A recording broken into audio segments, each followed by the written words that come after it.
Sometimes you can sit there and go, well, I'm not fully broke. I'm still crushing it at work. I'm still at home. But there's something deep down. There's something that just gives you a niggle that goes, actually, I could be doing something better. So I don't think it's a case of wait until everything's broken and you are on the verge of burnout and all the rest of it. Actually, if there's something there that just needs tweaking. And so, welcome to the 1% podcast. Today we have Chris Handley on. Chris, do you want to just introduce yourself, who you are, a bit about you, what you do? Chris Handley, I'm 44. I'm an IT director of various kinds, but I guess we'll come on to that. I'm in between roles at the minute. I've got a wife, 3 daughters, and I live in Manchester in the UK. Cool. Well, let's jump the conversation off. And I think a good place to start, as any with these conversations, is rewinding a few months into the past, and you might want to go a little bit further. You reached out a couple of months ago, wanted to have a chat with me. What was going on with you back then that made you think, right, I want to reach out and have a chat with a coach, somebody like me?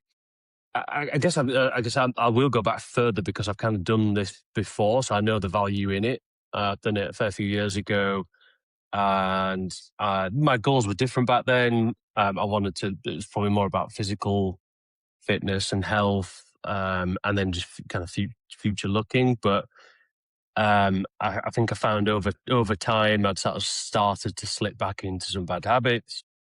Some of the work that I was doing at the time then started to fade off. So I was kind of in this bit of a limbo, lots of change going on at work, lots of change going on at home.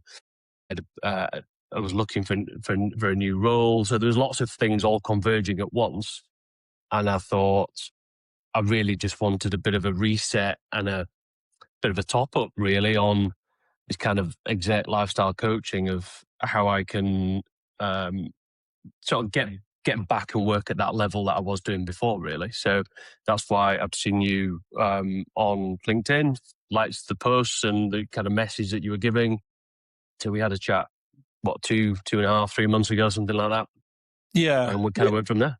Yeah, and I know you haven't said it specifically there, Chris, but something that we talked about was, I think you did some coaching a while before, and it was great, and you got some great results. But I think it's fair to say some of the bits that you were perhaps struggling with it, that worked and was fit for purpose back then, but then it was kind of quite an intense, let's go and get you in a great spot.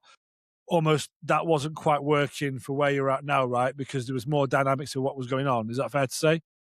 Yeah, I think that's fair to say. It was, and I'm not knocking the previous coaching. I thought it was fantastic. But it was a bit all or nothing. And then when I started to slip, then I'd start beating myself up about not hitting everything. And back then I had a bit more of a routine. Whereas recently, in the last few months, it's been travel. I've been here, there, and everywhere. So it's been hard to get a set routine. So I was looking for something a bit more, I guess flexible is probably the best word to use. So something a bit more flexible that I could take bits from and use depending on what my day or week or month looks like. So that's kind of where we're at. Yeah, and I think that's really common, right? A lot of the gents I speak to, and they might have been able to apply a process that worked in one domain in one set of circumstances, and that's great, and you get some fantastic results and feel great off the back of it.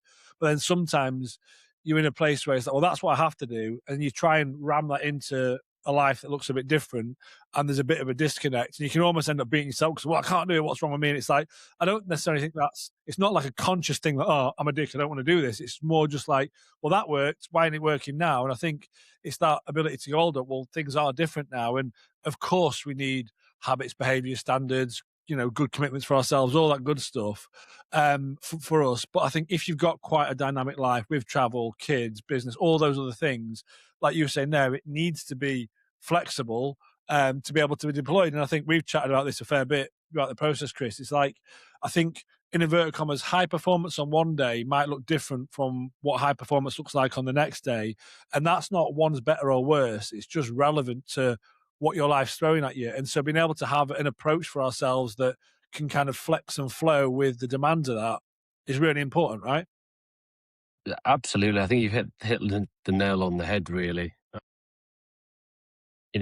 My day before was kind of 5:00 gym, and it was really kind of rigid. As soon as you throw international travel and time zones and other bits into that, it just kind of goes out of whack. And and it's just unrealistic. So what works one week doesn't work the next. I suppose we'll get onto it, but what I've liked is the sort of tool set that I can dip in and out of, depending on what my day is going to look like or my week's going to look like, and have a bit of a reset.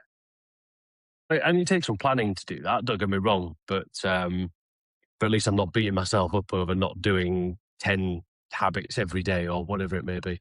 Yeah. Well, what would you say then has been the biggest change in terms of that, like how you approach what you're doing? Because it's fair to say over the last couple of months, there's been a lot going on with you, right? As we've discussed.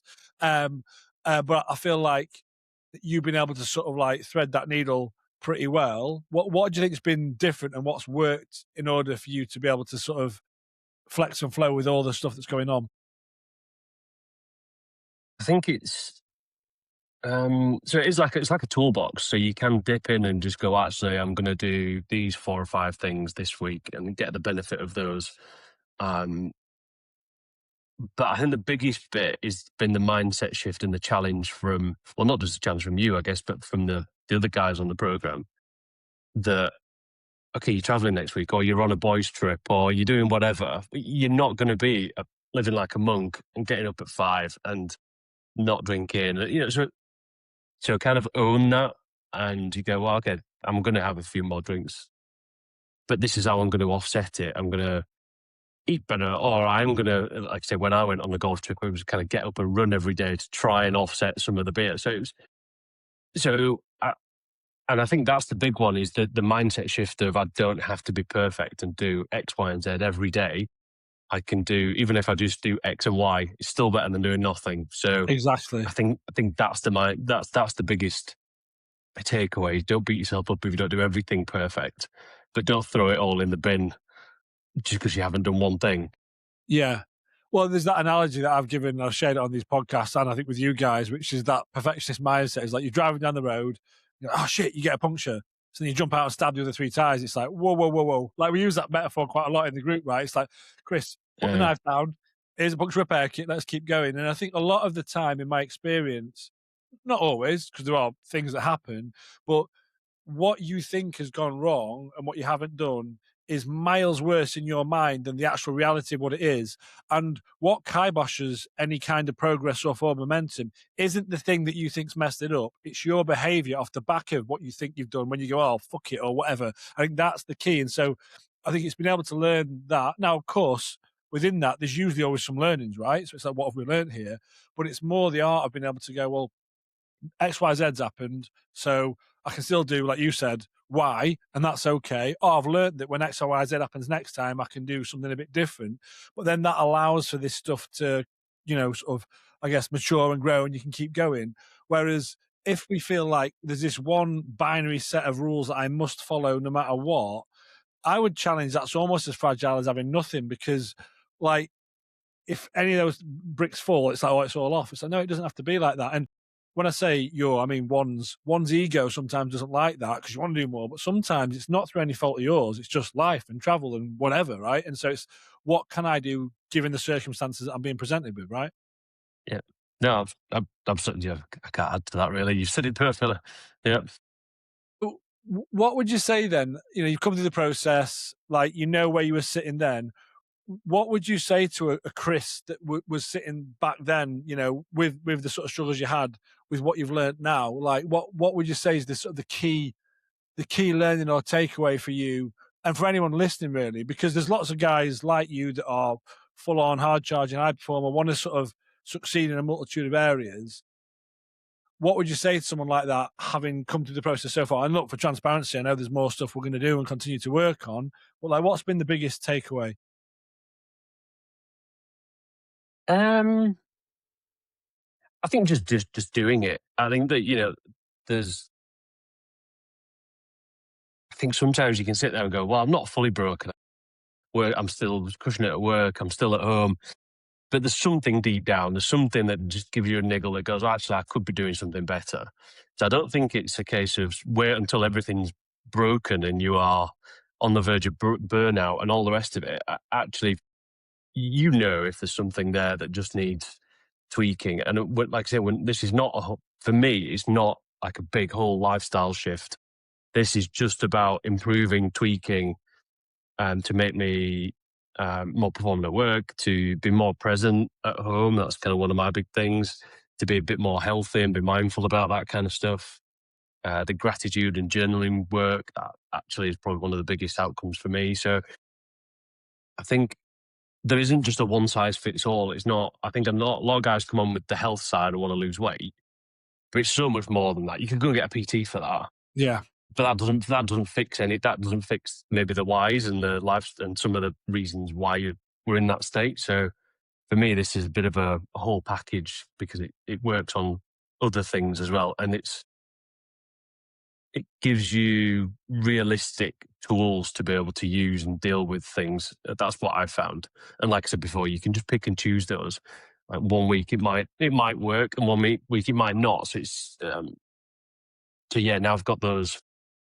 What do my travel days look like? What do my work days look like? What do my weekends look like? And they are very different. You don't have to do the same things every day. Yeah. And it loops back to what we've been talking about, right? It's that flexible approach to how you live. And um and actually when you've like applied yourself and done a bit of thinking, as to why you're here, what you're doing, and what's important, I think, like you said, you don't have to wait for a heart attack, a divorce, burnout, whatever. And I'm using extreme words on purpose to elicit a change. Like, if you're like, if something doesn't feel quite right, well, clearly something's not quite right. And rather than waiting for it to get really bad, you can take action. And I think it's probably helpful for you because you've done something like this historically. You've seen the value in a process of having a bit of accountability and working on yourself, and you see what happens. And it's just like another evolution of that. And I think the thing is, like you're alluding to there, it doesn't have to be big, life shattering, scary stuff. I think sometimes, even words like reset, kick up the arse, let's get, going. And that's how you can feel. And I know some of my content's quite forthright in your face, but actually just shouting at someone to do things and like grind it out no matter what, that's not helpful. It's like, well, if we find something that's not working, like you're describing, well, it's like, well, maybe you can't do that. Well, maybe we have to look at this instead. And I think sometimes the issue is if you're on your own trying to do this stuff, it's hard to have that self perspective. And so, I mean, I'm biased, of course, I'm a coach, I've got skin in the game, right? But having that external perspective can be helpful just to be able to look at that and challenge it. But then it allows stuff to be, because a lot of the conversations I often have with guys is like, yeah, okay, that didn't go so well. What about that, that, and that? You're like, oh, actually, yeah. And so that allows you to continue to build and have momentum, right? Yeah, absolutely. And I think the other takeaway didn't really think I would get benefit from, but has, is the fact that you do kind of group. Even Yes. the the blueprint has a group element, and the collective stuff definitely obviously is, and that I quite like the idea of the ongoing iterative small change. But the fact that there are other guys going through similar things, you kind of listen to them speak. Oh yeah, okay. So there's a couple of ideas I've taken from other guys in the blueprint, of how they've dealt with things or what they're going through, and so I think that's actually really helpful. You get the one-on-one stuff with Yeah. you and through the course, but you also get perspective of 10 other guys going through it at That's it. various stages as well and different challenges. And again, of course, I'm going to say this because I've got a group program and I believe in it. But I do think there's such power in that. And like, if I'm initially chatting to somebody sometimes, and then I mention it's a group, and for whatever reason they've missed that, some guys are like, okay, yeah, I kind of get it. I'd say a large majority are a bit like, oh, I'm not sure about that. And then some are just like, absolutely no chance. The guys who are on the fence, I think, usually are the ones like yourself. When they come into it, you go, "Oh my god, I get it." But then some guys, I think, what's hard to sort of maybe see or feel before you go in it, it's like, well, it's just me and my problems are unique, and I need to sort me out. And what am I going to learn from anyone else? And what's the point in that? And the trick that's missed there is massive value in hearing and seeing others that are going through the same thing, because it allows you to go, "Oh, it's not just me." But then also, it's not just me, but he had the same problem and he was struggling and he's done that. You go, well, it's also achievable. And it's almost like you can almost say to a coach, well, it's easy for you to say, like, no, I'm not perfect, as fallible as everyone else, by the way, just for clarity. But I think when you're the coach, there can be a bit of that dynamic. When you hear others doing the same thing, that can be arguably more powerful than me saying it, because you hear it from someone else. And I guess I really believe this, that it's a real powerful way to elicit behavior change, which is what we're here to do, because you kind of get that powered up, right? But sometimes it's like, People might think we're all just sitting around singing Kumbaya, but that's not what it's about, right? No, no, agreed. It is quite powerful. The journal that I've got, I pinched from Adam because he was talking about it. So the 6 minutes journal, I think that's really good. It's structured. I know I can't remember who it was, and I won't name them anyway, but you was talking about pressure going out to drink when you're with clients and suppliers. And that's one of the first conversations we had. And actually, when I went out and just said, you know what, I'm just not feeling, I don't want an alcoholic drink. The supplier in the way, oh, thank God. Actually, I won't bother as well. So, Yeah. and I know you've used that story to kind of explain, well, Yeah. actually, it's never as bad as you kind of think it is. And that pressure to drink is never actually there. You put it on yourself. So, yeah, I think that's I mean, the useful bit of the group side. that's a perfect example because I can say to somebody, and in a previous life, I had to do client entertainment, so get what it's like. And by the way, back then I filled my boots. I was not a saint, but like I can go as a coach. Oh, by the way, why don't we just try out? Maybe not go over drinking. You're all right, Luke, whatever. But then you hear, Bob, who's just come through the process, who's done exactly that and been okay and been quite powerful. You're like, oh, maybe I could give it a try. And that's the bit that you don't get when you're in a one-to-one environment. I mean, don't get me wrong, one-to-one coaching is great and really powerful for other reasons. But I think for a lot of the stuff we're talking about here, you just get that added sort of context and accountability. Because if you're talking openly about things you're going to do in front of a group of other people, that does help you go, well, okay, I've said this, better put my money where my mouth is. I think that's also helpful too, right? Yeah, definitely. There's definitely a lot more power in it than I give it credit for. I think I was probably on the fence, but then Yeah. I think it'll be useful. But yeah, it's definitely a good part of the program. Well, it's been a great chat and I really appreciate you coming on. Let's say someone is sitting and listening to this. They're in a place that you were in, a few months back, perhaps on the on the fence when it comes to coaching, or they're in that mindset of I'm too busy right now, it's too hectic, maybe I need to wait for a month or two. What would you say to someone in that position? And whether it's to work with me or not, it doesn't matter, but just generally like in that kind of headspace. I touched upon it earlier. I think you'll know if you would benefit from help, and it is, don't just wait until burnout or like you said, divorce or whatever it may be. It doesn't have to be those big life events. It can be just to improve one area, and it's not always about health. I think it's the whole busy argument doesn't really stack up for me. The guys that are thinking about this, you're always going to be busy. You're never going to have downtime. Get on with it. Really is my point. So I would just reach out to you, reach out to, like I said, there's a few coaches, but just look into the programs, find someone who you think you can work with, and have a chat about what it is that you think is missing or you want to improve on, and go from there. Really, because I think they're massively valuable, and I don't think if you haven't gone through it, you don't really realize sometimes how powerful they can be. Yeah. And look, I would 100% agree because what you just said there, like when in your life, if you do nothing, if things are mentally busy, is it suddenly magically made itself better, right? Like it doesn't, right? And also we all know like it doesn't get any busier or calmer. There's all the cliche phrases, the best time to start with yesterday. That's true. And I would challenge, I believe this for my program and how I work, but for anyone, like if everything's mental and you're struggling, well, now is the time to start because that's the work to do. It's like, what's this version of you in the future that suddenly magically solved everything, whether it's suddenly calmer now I can work on it. It's like, as my mum used to say, it's arse about tits, the wrong way around, right? You're looking at the problem with the wrong viewpoint. Chris, I really appreciate you coming on and thanks for chatting. And if anyone listening would have got value out of us talking. If anyone is listening or watching and they're interested in having a chat about me and how I can help with what I do, drop me a note in the comments, find me a DM. Otherwise, have a fantastic week and I'll see you all next week. Cheers, guys. Cheers, Luke.